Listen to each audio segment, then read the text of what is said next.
Look, I'm not pregnant. No, yet you're pregnant. I'm really pregnant. Oh my God, Jesus Christ.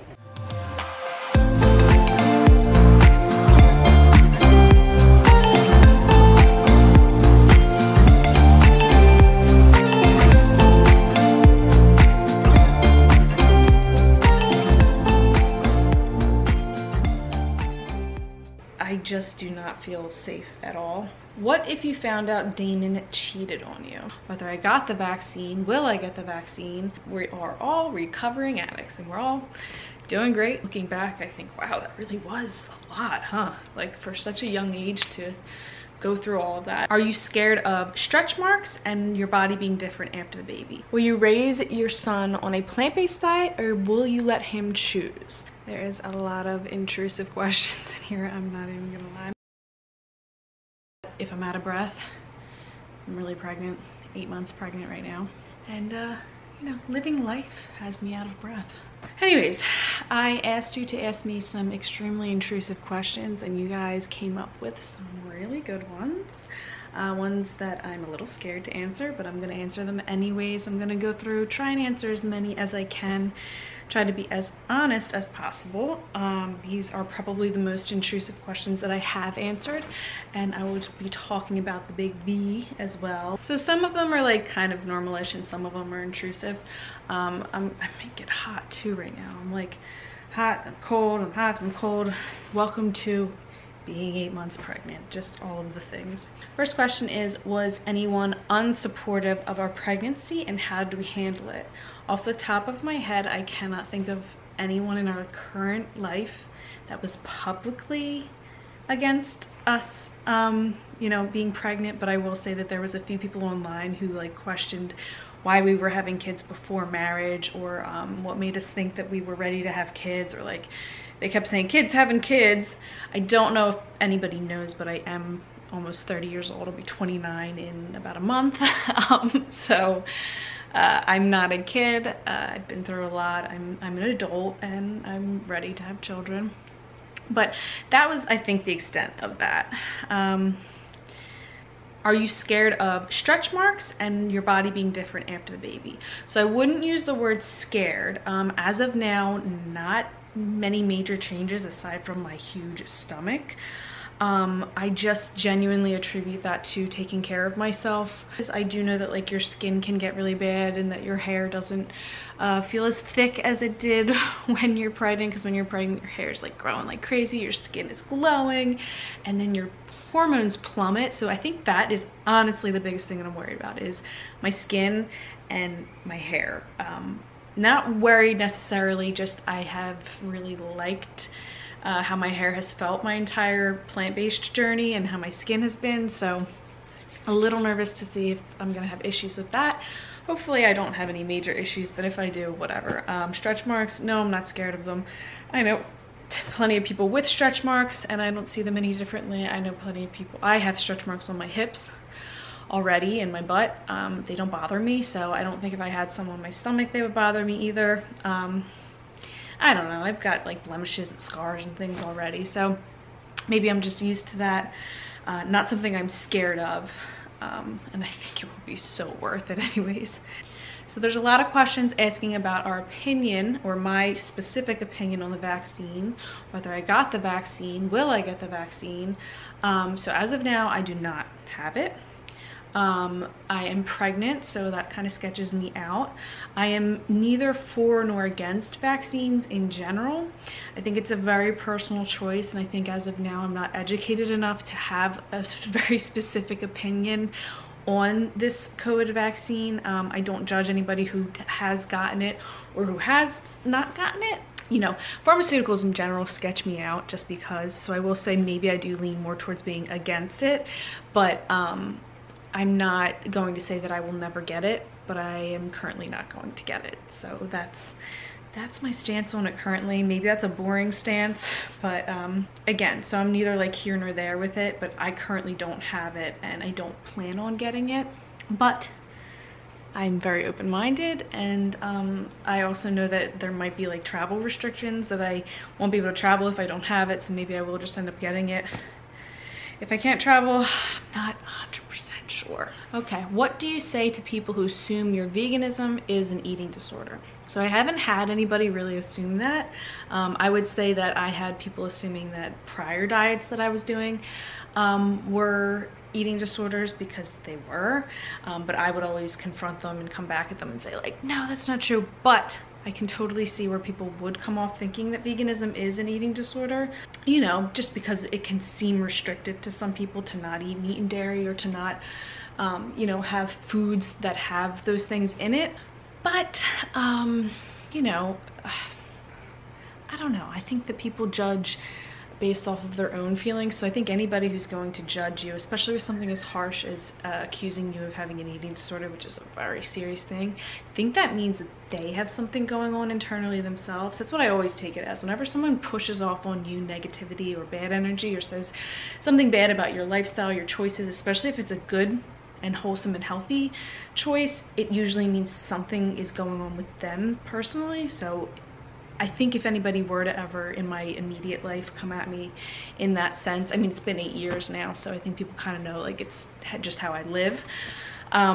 Take it as them having something going on and kind of laugh it off and brush it off.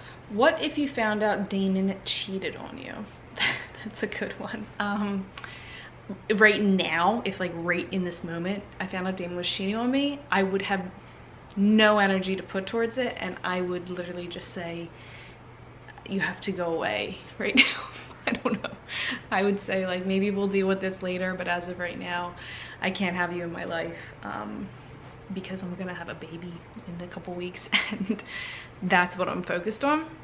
But generally, I think I would have to like get the backstory, understand what was going on, what the problem was. I don't know. I think that sometimes people want to like put a lot of energy into figuring out what happened and talk about it, fight about it and argue and figure it out. But I think for me, at least my first reaction would be like, get away from me, if that makes sense. So you know, in the past I could see myself being like, why, what happened, what was wrong, what's going on, tell me more, I need all the details.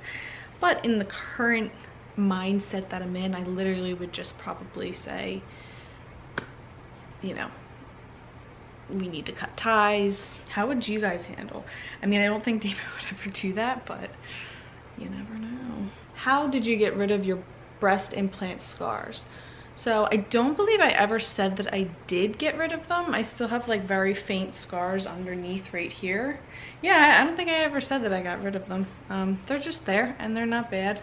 I know different skin types scar differently. My scars actually looked worse when I had my implants in than when I got them taken out. When I had them in, I think because the implants were so big, it was pushing up against.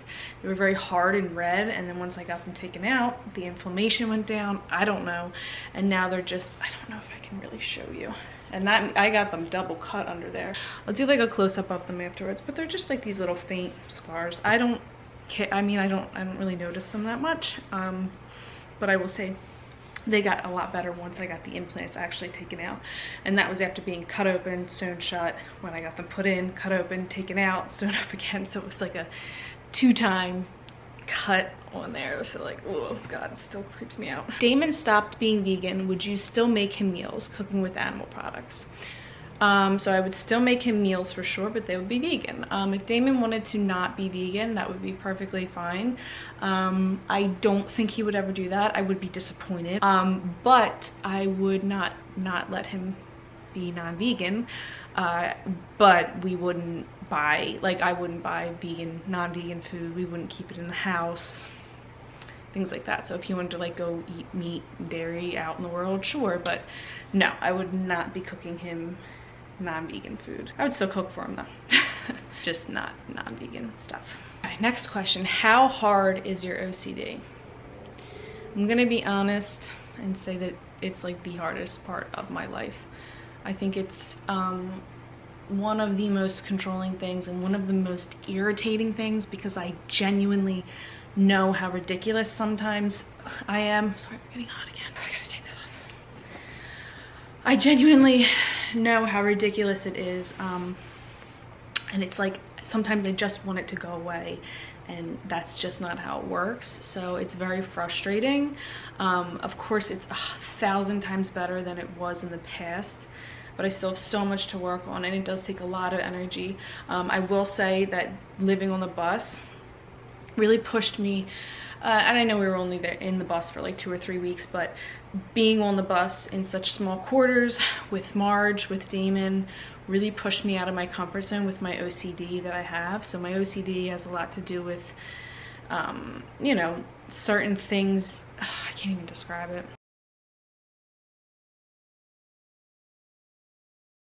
It's so silly. But anyways, I will say I think I had some exposure therapy there, and exposure therapy is like throwing yourself basically into the situations that really disturb your OCD the most. So for some people it's like putting yourself in certain social situations, or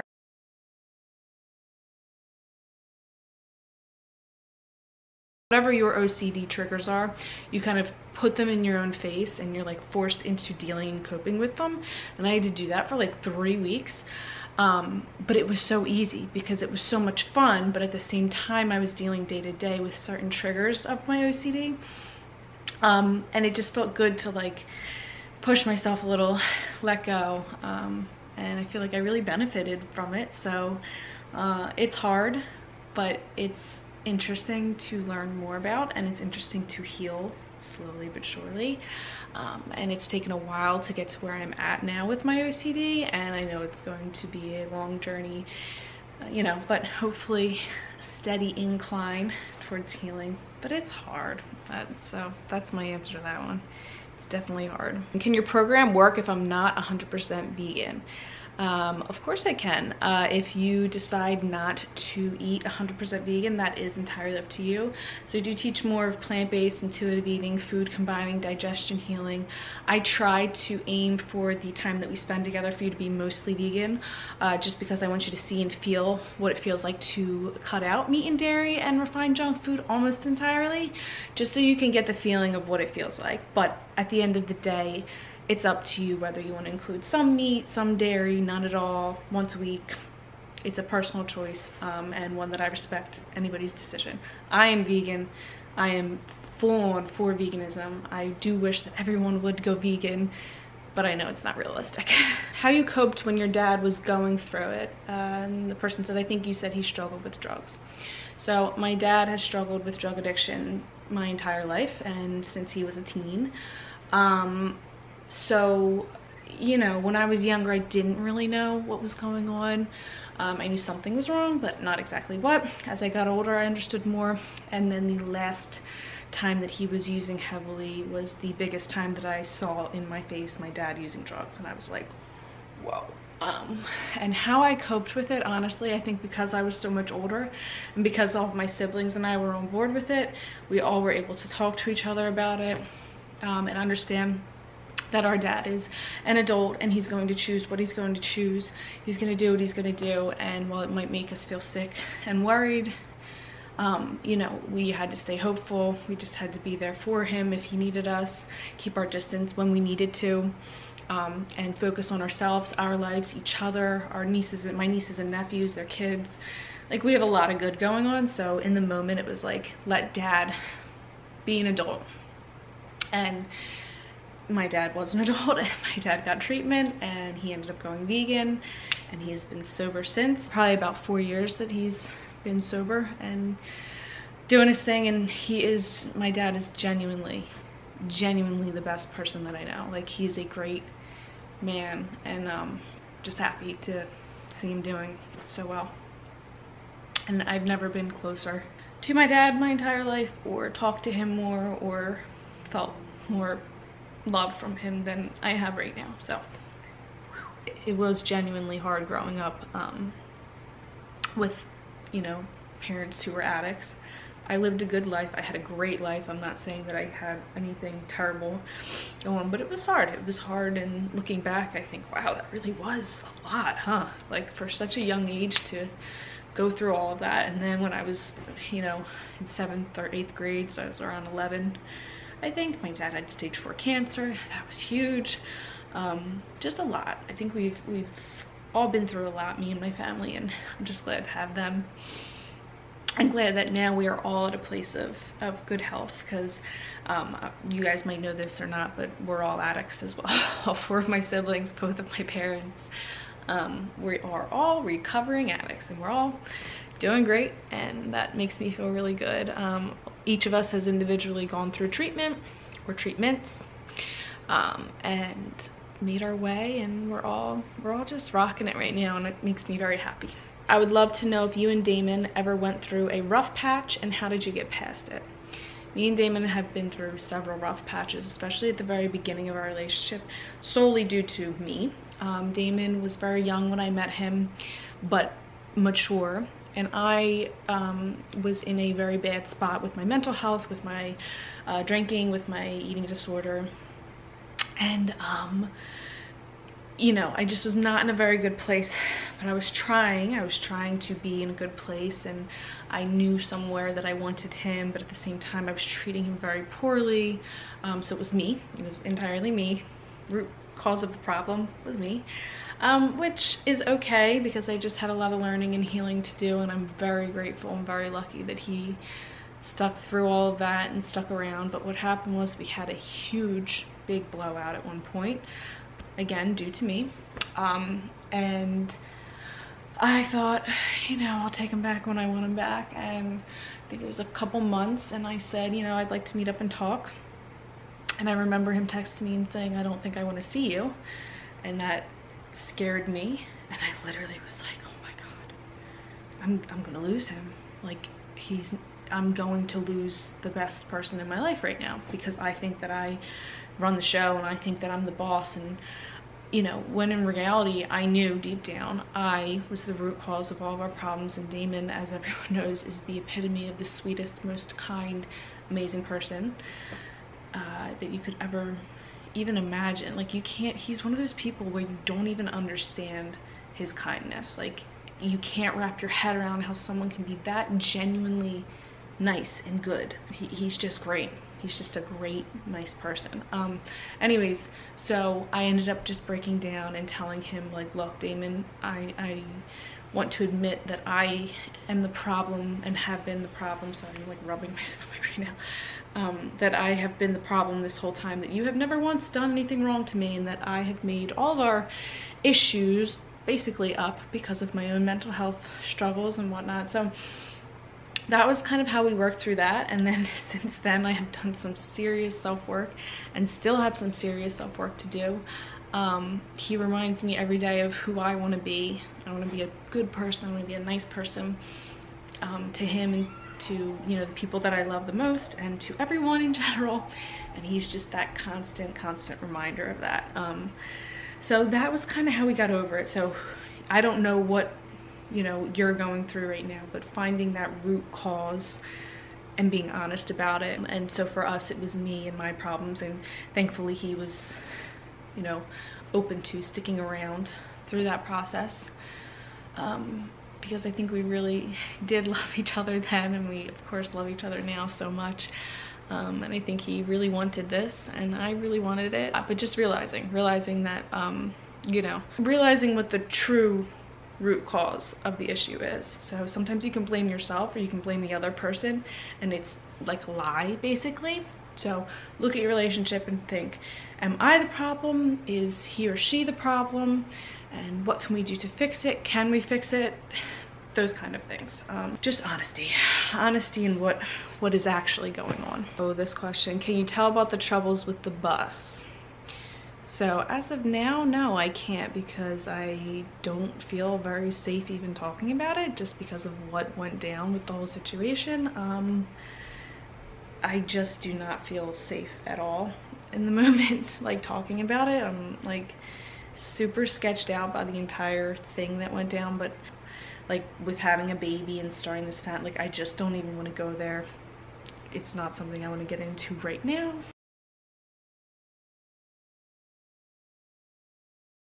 Why not adopt children? So this question really got me, because I thought in my head, do you think it's just easy to adopt children?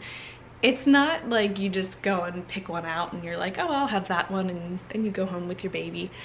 It's a huge process. Just cut me off. But adopting is a huge process. Legally, financially, physically, mentally. You have to jump through hoops basically to adopt a child or foster a child, which are two things that me and Damon 100% want to do eventually. but you need to like have certain things in order to start that process, and we don't, and we currently don't feel ready to take that on yet, personally. So even if everything legally lined up, we personally probably wouldn't be ready for that right now, because it's a big thing to I feel like for us at least, we would want to be settled and feel very prepared to take that on. So while we will be adopting or fostering children in the future for sure, right this moment it just isn't possible for a lot of different reasons. So, you know, do your research on it and you'll come to find like, oh, that's why they're not adopting. But we will. What do you think about never having kids? I think it's perfectly fine. I know so many people who don't have kids and they are great people. You don't have to have kids. I think that's a really personal choice. I've always wanted kids, so that's just something that's always been in my realm and always been something that I wanted to do. And for some people it's the opposite, and I think that's perfectly fine. My hip is starting to hurt. I have to change my position. I gotta put my knee up. Oh my god. Oh, I didn't realize it hurt that bad. Ow. Oh, it's like cramping. Oh shoot. Give me a second. Oh, this is a good one. Have you given up on any dreams, and is it okay to give up on dreams? Is it okay to give up on dreams? And they put in parentheses, to let dreams die. Yes, I think it's 100% okay to let your dreams change, die, go away, put them on the back burner. Realizing and using your intuition is like the best thing. So while you might have this like crazy dream of like, I don't know, like something insane, like there's so many things that I would love to just drop everything and do, but I like rationalize a lot of things and I'm like, hold on, not really a good idea to do that, because there's a lot of things that I could do, and some dreams are extremely irrational, and they can just stay as dreams. They can stay as little daydreams for a while until maybe you feel ready, or maybe you'll never be ready, and that's okay. So rationalizing, as well as, you know, keeping certain dreams alive, just doing the right thing, I think, for each individual is what I feel is best. And I think it's okay to let dreams die, for sure. I think that if you're in a stage of life where you just don't have the energy to go after certain dreams, let them go. There's so many different things that you can do in the world. If one thing doesn't work out, there's a million other amazing things that you can do in the world that will make you feel just as good and fulfilled. You just have to find them. This will be the last one. Will you raise your son on a plant-based diet, or will you let him choose? So this one I thought about a lot, and when my son gets older, if he decides he doesn't want to be vegan, that's entirely up to him. But while he's living under my roof, no matter if I was vegan or not, my child wouldn't dictate what they would eat. So even if I was like paleo meat all day, my child wouldn't then say, well, I don't want to eat this, that, and the other. I want to eat this. And I wouldn't say, okay, that's your choice what you eat for dinner. No, you're going to eat what I eat. You're just, it's how it is. It's how most parents work, I think. At least that's how my family works. Like, you eat what you're given. Good, wholesome, delicious food. I'm not going to give my kid like nasty food or anything like that, and I will cater to things that they enjoy, and just like I do with me and just like I do with Damon, I'll make sure they enjoy their food as well as get a nutritious diet and blah blah blah. But you know, if my kid goes to a birthday party and has some cheese pizza, I'm not gonna be like, you're grounded, and be like, how's your stomach feel? I'd like to try and set them up so that when they do go to parties and things like that, I let them bring like vegan cake or cupcakes or candy or whatever, but I'm gonna just play it by ear with that. And then when they're older, like 16 years old, if they want to start buying themselves hot dogs, I don't know, sure, but I would hope they wouldn't want to eat unhealthy. I would hope that they would want to eat a healthy, wholesome, plant-based diet most of the time, just because they've grown up eating that way and they know it makes them feel really good. But yeah, no, my kids will eat what I eat. So I'll show you my little belly right now. I'm sitting in bed and I have a heating pad on my back. Let me see if I can give you a good angle of the belly. So this is him right now. Belly belly. Alright guys, I hope you enjoyed this video. If you did, please give it a thumbs up, subscribe to my channel, and leave me some comments down below. I love getting comments from you guys, and I'll see you for the next video.